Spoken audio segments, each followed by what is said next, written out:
Assalamualaikum to Dr. Aina Idayo. We are from class BA 2735C and today my group will be presenting case study 5, the confidential information leak. Before we begin, I would like to introduce my group members. I am Nurul Izzah binti Hamzah and together with me are Sarah Danisha binti Karunizam, Nur Dajana Misha binti Johari, Nur Ashikin binti Ahmad and Faris Iskandar bin Muhammad Yazid. In this presentation, we will discuss a real-world HR conflict involving a breach of confidentiality and explain how human resource management approaches, especially conflict management and negotiation, which can be applied to address and prevent such issues. I will now begin with a brief overview of the case. This case involved an employee named Maria who shared her personal problems with her manager, Sarah, because those issues were affecting her work performance. This information was shared during a private and informal conversation. However, a few days later, the same information was indirectly mentioned by a colleague. This made Maria realize that her confidentiality had been breached. Although Sarah claimed that there was no malicious intent behind her actions, her behavior still violated ethical and professional standards expected of a manager. This incident did not only affect Maria, but also the entire team. The working environment became more tense, trust among team members started to drop, and collaboration was no longer as effective as before. This case is important because confidentiality is the foundation of trust between employees and their managers. When that trust is broken, employees may no longer feel safe to speak up, which affects their engagement, motivation, and overall performance at work. With that, I will now hand over to Namisha, who will explain HR role manager in managing this conflict. Thank you, Izzah. In this case, HR plays a crucial role as a neutral and impartial mediator. HR must balance three key aspects. First, employee well-being, organizational policies, and ethical leadership standards. First, HR acts as a neutral mediator to manage interpersonal conflict fairly. Second, HR protects employee rights and psychological safety. And the third one, HR serves as a guardian of organizational policies and ethical conduct. Instead of focusing on blame, HR should apply interest-based negotiation, which focus on understanding the underlying concerns of both parties and restoring trust. HR's mediation strategy begins with pre-mediation, where HR meets Maria and Sarah separately. This helps reduce emotional escalation and allows HR to understand each party's interests, concerns, and expectations. During this stage, HR validates Maria's emotional impact and clearly reinforces an important principle: intent does not remove accountability, especially in managerial roles. In the joint mediation session, HR defines the objective clearly to acknowledge harm, restore trust where possible, and identify corrective actions.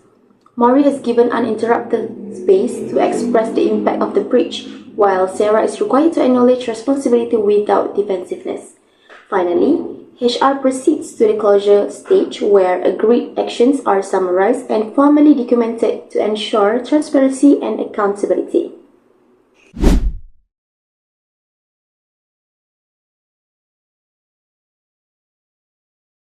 Now, let us talk about Solution 1, Individual Accountability and Trust Repair.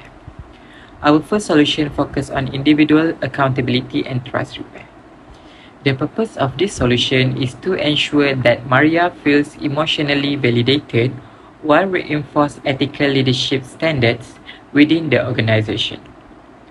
First, HR should require Sarah to provide a formal written apology. This apology must acknowledge the breach of confidentiality, the emotional harm caused, and a clear commitment to safeguard employee privacy in the future. Second, Sarah should undergo mandatory ethical leadership and confidentiality training. For example, refresher training helps managers understand professional boundaries and how to manage sensitive employee disclosures appropriately. Third, HR should document clear behavioral expectation in SARA's performance management system. This links ethical behavior directly to managerial accountability and signals that confidentiality breaches are taken seriously. Last, if necessary, HR may impose a temporary restriction on SARA handling sensitive disclosures. During this period, confidential matters can be managed by HR or another manager to protect Maria's psychological safety. Overall, this solution balances employee needs, company policy enforcement, and leadership accountability.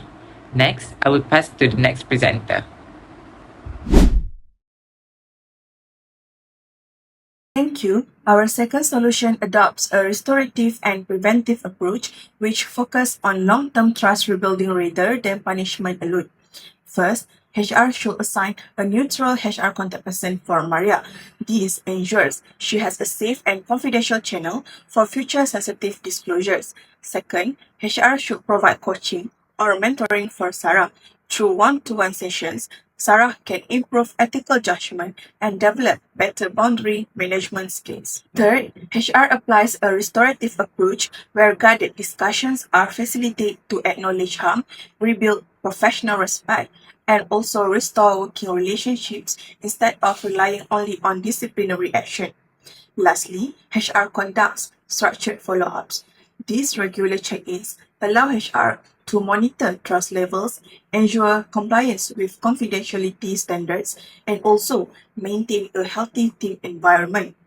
These solutions support long-term trust repair while protecting organizational harmony.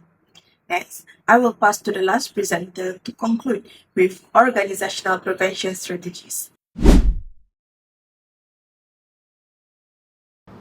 Moving on to organizational learning and prevention. So, at the organizational level, HR should treat this incident as a learning opportunity. First, HR must review and strengthen confidentiality and data protection policies. These policies should clearly define what constitutes confidential information, managerial responsibilities, and consequences of breaches. Second, organization-wide ethical communication and confidentiality training should be implemented for all employees. Managers should receive enhanced training due to their leadership roles and power imbalance. HR must also manage communication to the wider team carefully. A general message can be issued without revealing identities, reinforcing respect for privacy, reporting channels, and the organization commitments to fairness. This prevents rumors while restoring confidence in HR governance. In conclusion, confidentiality is a core foundation of trust in the workplace.